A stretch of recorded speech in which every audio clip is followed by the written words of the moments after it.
आज का टॉपिक है छोटे विद्युतीय द्विध्रुव के कारण किसी बिंदु पर विद्युत क्षेत्र की तीव्रता, intensity of electric field at a point due to short electric dipole.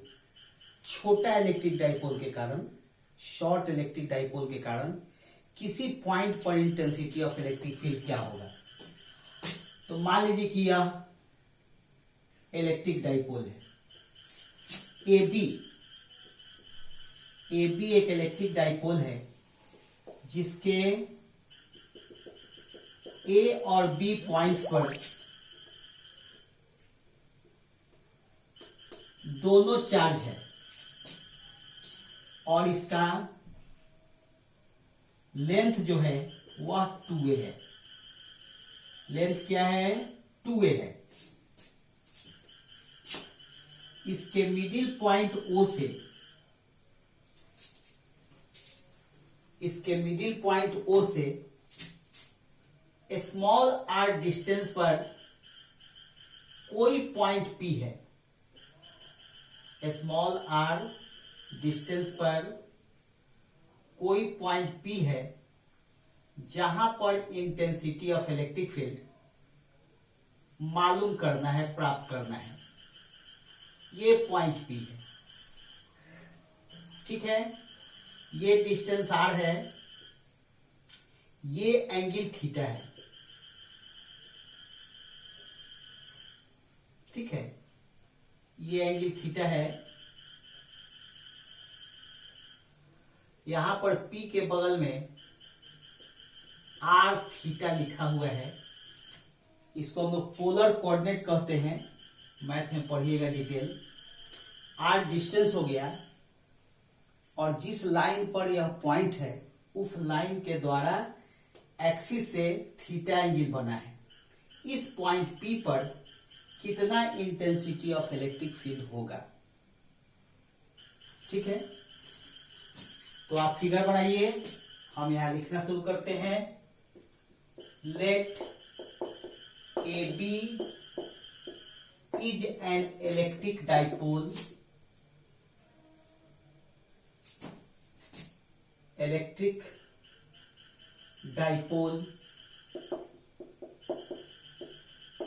of dipole moment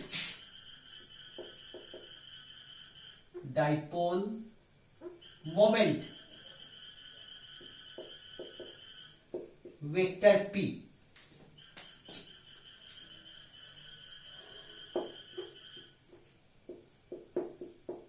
A point P। एक minute,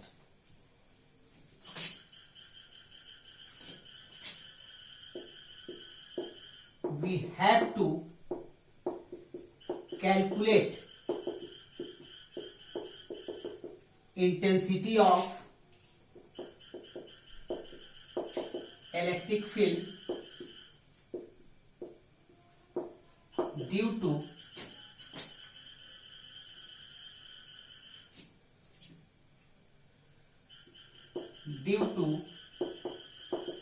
this dipole at a point P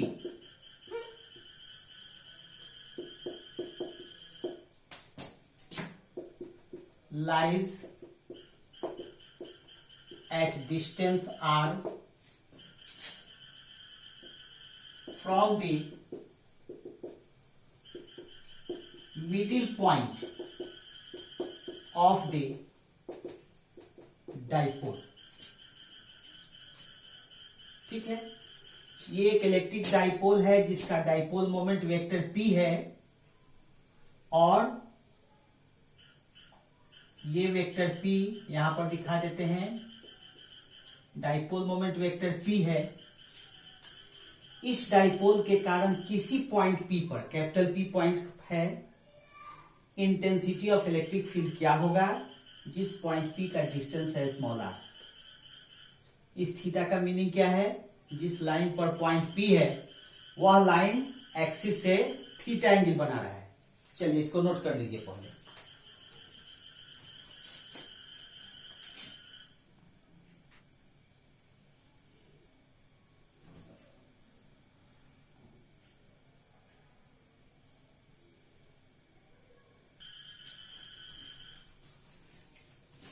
हो गया।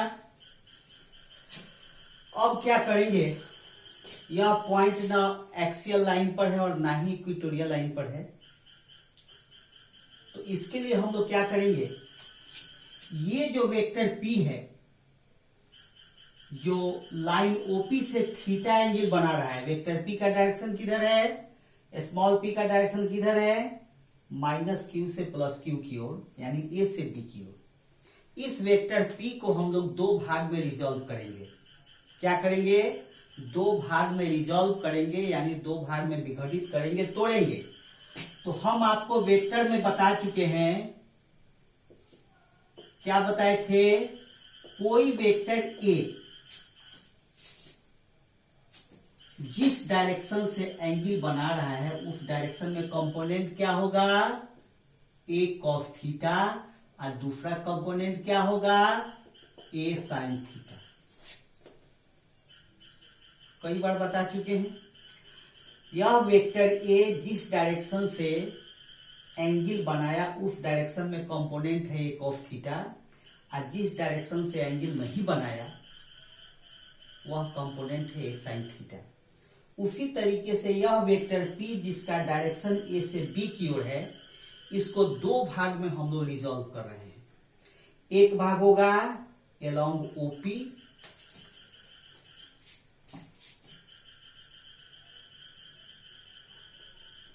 और यहां दे रहे हैं क्या है, P cos थीटा, और दूसरा भाग जो ठीक इसके परपेंडिकुलर होगा वह होगा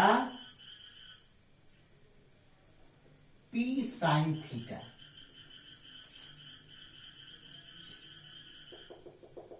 ऐसे यहां पर हम लोग लिख रहे हैं A डैश, यहां लिख रहे हैं B डैश, यहां लिख रहे हैं A डबल डैश, यहां लिख रहे हैं B डबल डैश। क्या किया हम लोगों ने, वेक्टर P को जो इलेक्ट्रिक डाइपोल मोमेंट था उसको दो रेक्टेंगुलर कंपोनेंट्स में रिजॉल्व कर दिया। एक हो गया P cos थीटा जिससे थीटा एंगल बन रहा था जिस डायरेक्शन में, और दूसरा हो गया उसके परपेंडिकुलर P sin थीटा। ठीक है। अब क्या करेंगे, अब इस पॉइंट P पर ध्यान दीजिए। यह पॉइंट P, कहने का मतलब यह है, ऐसा करने से हमको क्या मिला सो देखिए, AB के डाइपोल मोमेंट वेक्टर P को दो भाग में हम लोग रिजॉल्व कर दिए। इससे हमको क्या मिला, इससे हमको यह मिला कि यह जो AB है यह दो भाग, इसका दो टुकड़ा हो गया, दो डाइपोल की तरह व्यवहार करेगा। जो डाइपोल AB था अब डाइपोल AB नहीं रहा, अब दो दूसरा डाइपोल हो गया, एक हो गया A डैश B डैश और दूसरा हो गया A double dash B double dash. A dash B dash का dipole moment P cos theta हो गया, और A double dash B double dash का डाइपोल मोमेंट क्या हो गया, P sin थीटा हो गया। आई बात समझ में। अब आप खुद देखिए, यह जो पॉइंट P है A dash B dash dipole के लिए एक्सियल लाइन पर है, यह जो पॉइंट P है A डैश B डैश के लिए क्या है, एक्सियल लाइन पर है, और A double dash B double dash के लिए यही पॉइंट P क्या है, इक्वेटोरियल लाइन पर है। आई बात समझ में। फिर से सुनिए, A डैश B डैश के लिए यह पॉइंट P एक्सियल लाइन पर है, और A double dash B double dash के लिए यही पॉइंट P इक्वेटोरियल लाइन पर है। तो सबसे पहले जो रिजॉल्व किए हैं उसके बारे में हम लिख रहे हैं। फिगर को आगे बढ़ाइए। For this purpose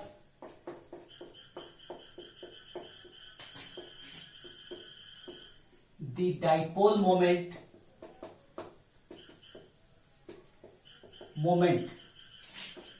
is resolved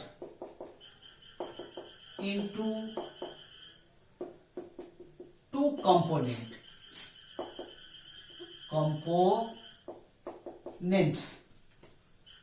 p cos theta and p sin theta.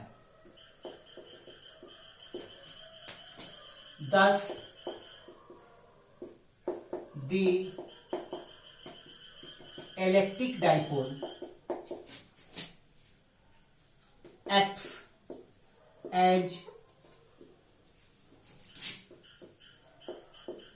two dipoles, A dash B dash and A double dash B double dash. ठीक है, whose dipole moments are P cos theta and P sin theta respectively. क्या लिखे? इस purpose के लिए dipole moment vector P को resolve किया गया दो कंपोनेंट्स में, P cos थीटा में और P sin थीटा में. इस प्रकार जो डाइपोल AB था वह दो डाइपोल की तरह बिहेव कर रहा है, एक्ट कर रहा है, A डैश B डैश और A double dash B double dash के रूप में, जिसका dipole moment P cos theta है और P sin थीटा है. ठीक है,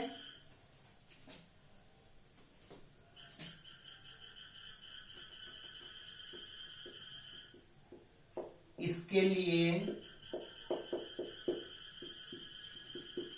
द्विध्रुव के आघूर्ण वेक्टर P को दो भागों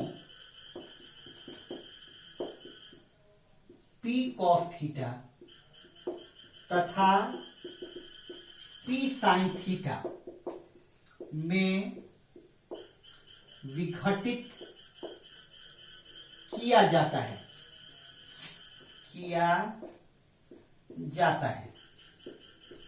इस प्रकार द्विध्रुव AB दो द्विध्रुव A डैश B डैश तथा A double D B double dash की तरह व्यवहार करता है, जिसका आघूर्ण क्रमशः P cos थीटा तथा P sin थीटा है. ठीक है, इसको नोट कर लीजिए.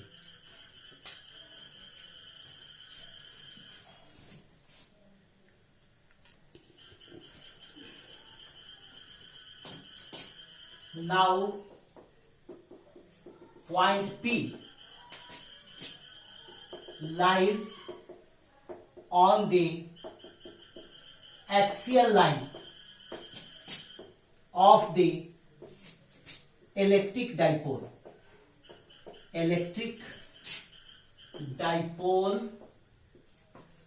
A dash B dash.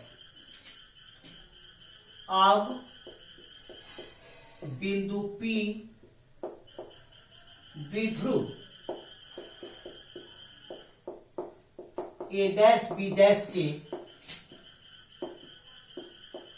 अक्षीय रेखा पर स्थित है. Therefore, intensity of electric field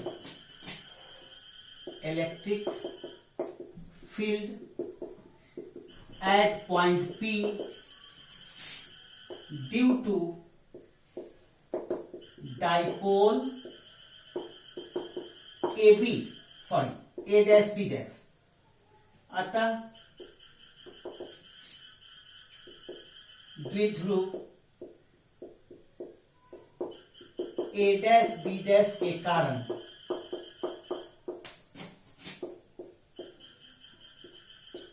बिंदु P पर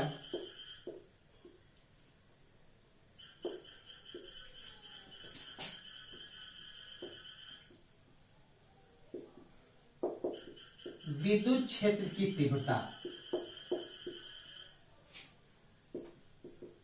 E1 बराबर 1/4πε0।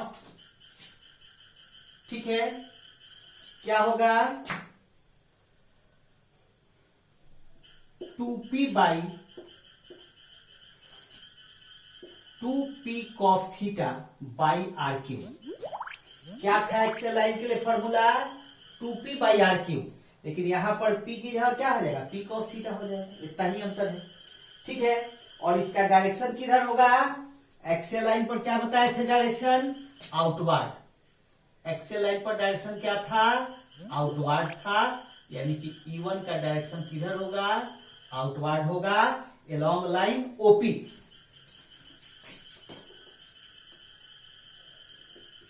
It is directed outward along line OP। इसकी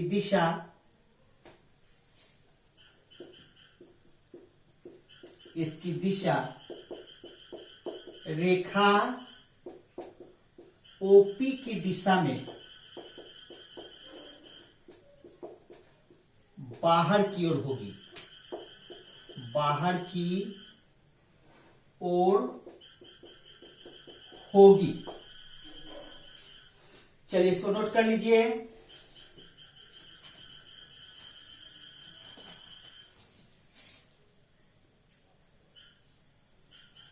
हो गया,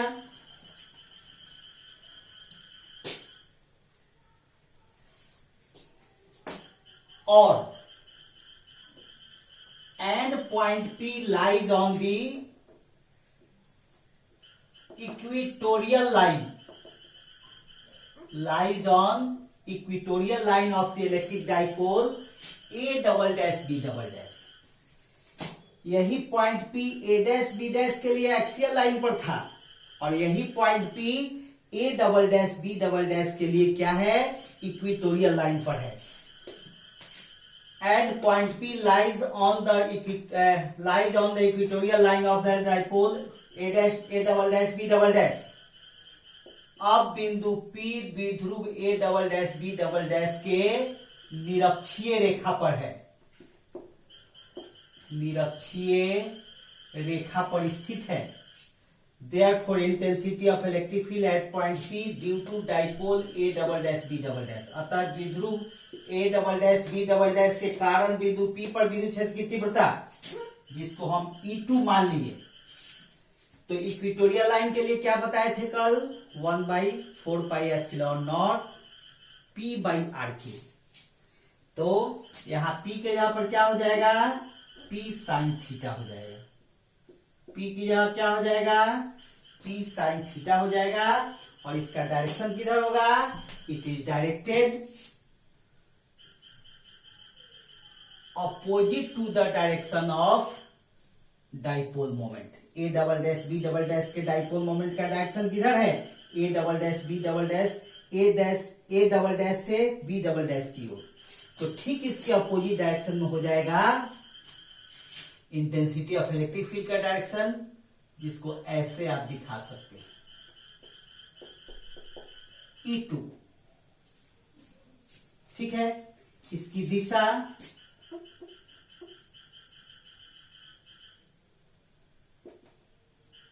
द्विध्रुव के आघूर्ण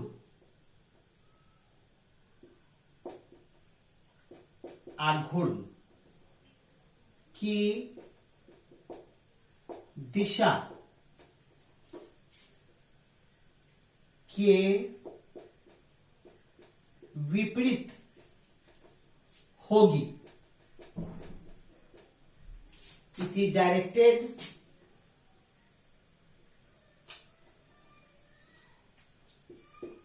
opposite to the direction of dipole moment. किसका डाइपोल मोमेंट? निश्चित रूप से A double dash B double dash के लिए हम लोग लिख रहे हैं, इसलिए A double dash B double dash के डाइपोल मोमेंट का जो डायरेक्शन है किधर से किधर, ए डबल डैश से बी डबल डैश की ओर, उसके ठीक अपोजिट डायरेक्शन में होगा इंटेंसिटी ऑफ इलेक्ट्रिक फील्ड का डायरेक्शन। ठीक है, अब हम लोग इसका वेक्टर सम करेंगे। आप खुद देख लीजिए कि दोनों के बीच का एंगल कितना है, 90 डिग्री। ठीक है, वेक्टर सम में दो वेक्टर 90 डिग्री के एंगल पर हो तब क्या होगा, याद कर लीजिए, तब तक नोट कर लीजिए।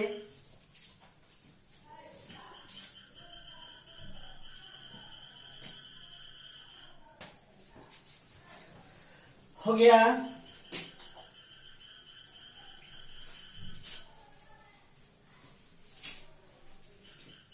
दोनों का वेक्टर सम करना है, याद पड़ा क्या करना है। Now net intensity of electric field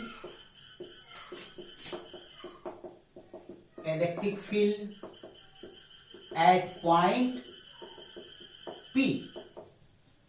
अब बिंदु P पर परिणामी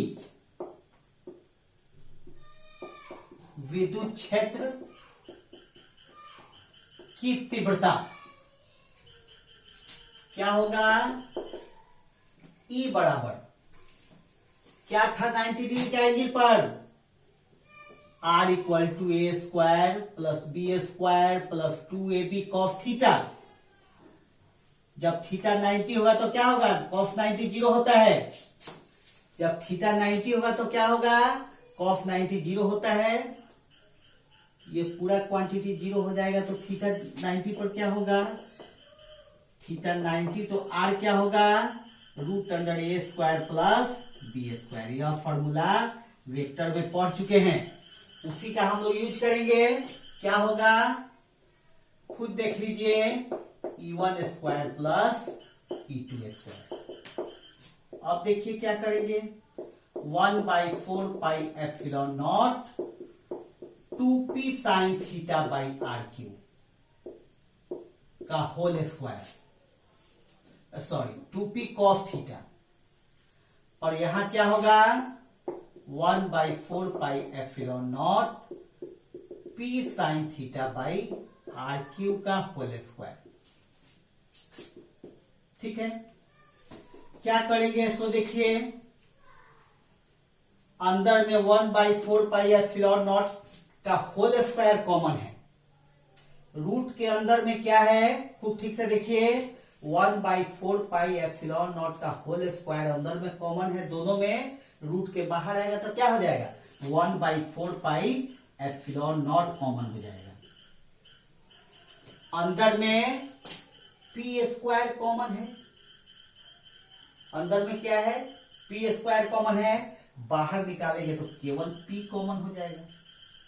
नीचे आर क्यू का होल स्क्वायर कॉमन है, रूट के अंदर आर क्यू का होल स्क्वायर कॉमन है, बाहर निकालेंगे तो क्या मिलेगा, केवल आर क्यू मिलेगा। ठीक है, अब अंदर क्या बचा, अंदर बचा 2 कॉस थीटा का होल स्क्वायर, अंदर बचा 2 कॉस थीटा का होल स्क्वायर, यहां क्या बचा, साइन थीटा का होल स्क्वायर। और इसको नोट कर लीजिए, तो हम लोग आगे बढ़ते हैं। नोट कीजिए,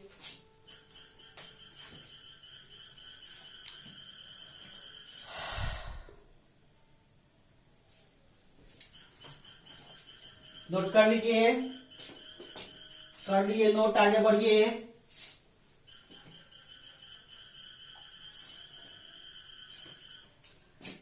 E बराबर P/4πε0 RQ root under 2 cos theta का होल स्क्वायर कितना हो जाएगा 4 cos square theta plus sine theta का होल स्क्वायर क्या होगा sine square theta P/4πε0 RQ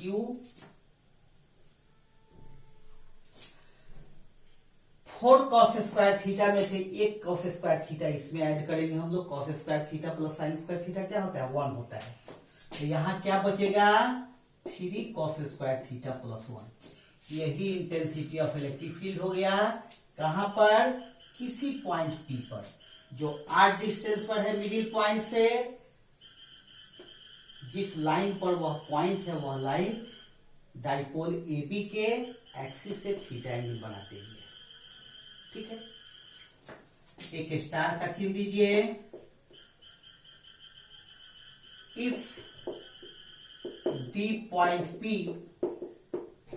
lies on the axial line of the dipole क्या है यही पॉइंट P अगर डाइपोल के अक्षीय रेखा पर स्थित है कौन डाइपोल AB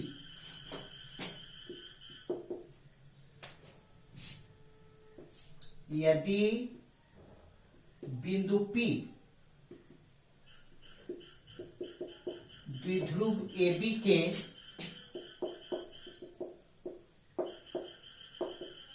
अक्षीय रेखा पर स्थित है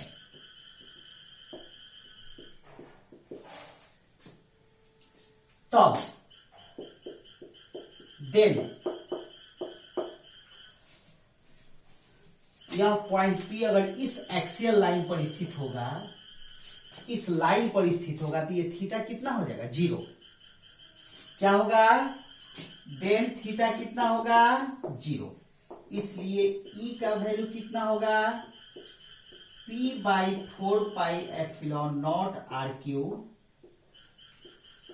3 cos स्क्वायर 0 प्लस 1 तो 3 cos स्क्वायर 0 का मतलब cos 0 1 होता है यानी यह 3 हो जाएगा ठीक है तो ये कितना होगा P/4πε0 रूट अंडर 3 प्लस 1 यानी कि 4 हो जाएगा अब 4 का मतलब 2 हो जाएगा यानी कि यह कितना हो जाएगा 1/4πε0 2P/RQ ये वही रिजल्ट आ गया जो एक्सियल लाइन के लिए पूछा था एक्सियल लाइन वाले में रिजल्ट था शॉर्ट डाइपोल के कारण एक्सियल लाइन पर कितना इंटेंसिटी ऑफ इलेक्ट्रिक फील्ड था 1/4πε0 2π/RQ थीटा 0 रख दिए तो वहां आ गया इसको नोट कर लीजिए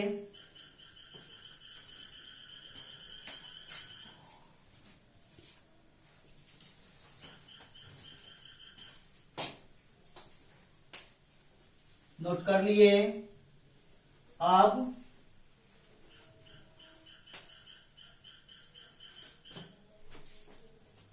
अगला स्टार का चिन्ह if the point P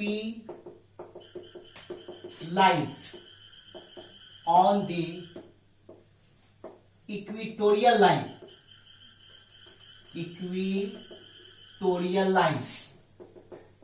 of the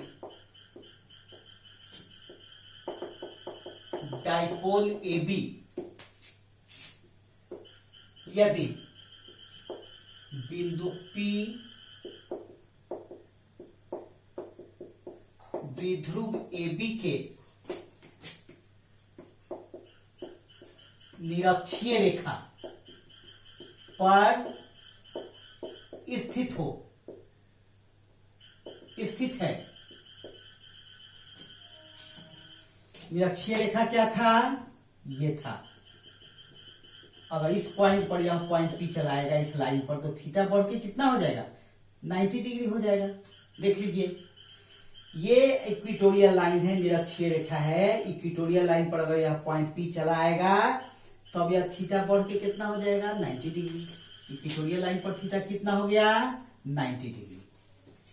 ठीक है, देन थीटा कितना हो गया 90 डिग्री। इसलिए ई बराबर क्या होगा P/4 R Q 3 cos square 90 degree plus 1।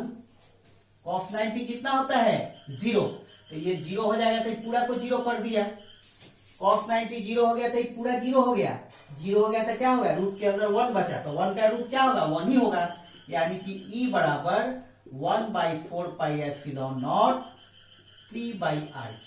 ये वही रिजल्ट है जो शॉर्ट डाइपोल के कारण इक्वेटोरियल लाइन पर किसी पॉइंट पर आया था। इंटेंसिटी ऑफ इलेक्ट्रिक फील्ड का वही एक्सप्रेशन है जो शॉर्ट डाइपोल के कारण इक्वेटोरियल लाइन के लिए आया था। ठीक है, इसको नोट कर लीजिए। अगर मान लीजिए अलग अलग पूछता है एक्सियल लाइन पर इंटेंसिटी ऑफ इलेक्ट्रिक फील्ड किसी डाइपोल के, तो आप एक्सियल लाइन वाला लिखिएगा। इक्वेटोरियल लाइन के लिए पूछता है तो इक्वेटोरियल लाइन वाला पूछिएगा लिखिएगा। लेकिन अगर दोनों एक साथ पूछ दिया कि what is the expression for intensity of electric field at a point on axial line and equatorial line of electric dipole, तो दोनों टॉपिक जो पिछले 2 टॉपिक में हम बताए हैं दोनों बहुत लंबा हो जाएगा। तो उस दोनों को न लिख करके डायरेक्ट आप इसको लिख करके स्पेशल केसेस में दोनों पॉइंट दे दीजिएगा। अलग अलग एक्सियल लाइन के लिए इक्वेटोरियल लाइन के लिए अलग अलग एक्सप्रेशन दिया जाएगा। ठीक है, चलिए नोट कर लीजिए, आज इतना ही।